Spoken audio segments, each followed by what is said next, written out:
সংবাদ মাধ্যমের মধ্যে কয়েকটা সংবাদ মাধ্যম যারা বিভ্রান্তি তৈরি করে, বিভ্রান্তি তৈরিকারী সংবাদ মাধ্যমের কাছ থেকে আমরা জানলাম যে ডক্টর মোহাম্মদ ইউনূস তিনি আসলে গুরুত্বপূর্ণ কোনো ব্যক্তি ছিলেন না।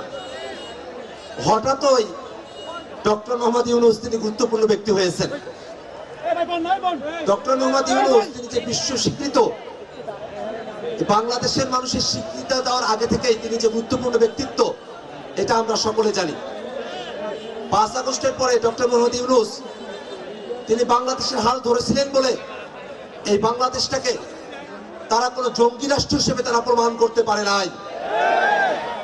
ডক্টর মোহাম্মদ ইউনূস বাংলাদেশের হাল ধরেছিলেন বলে আমরা এই বাংলাদেশে জুলাইয়ের পক্ষের যে শক্তিগুলো আছে সেই শক্তিগুলো স্বস্তির নিঃশ্বাস ফেলার একটা সুযোগ পেয়েছিল। ডক্টর মোহাম্মদ ইউনূস তিনি তার দায়িত্ব পালন করেছেন, বিচারের কার্যক্রম কিছুটা এগিয়ে নিয়েছেন, সংস্কারের জন্য গণভোট আয়োজন করেছেন, একটা নির্বাচন অনুষ্ঠান করে তিনি তার দায়িত্ব সমাপ্ত করেছেন।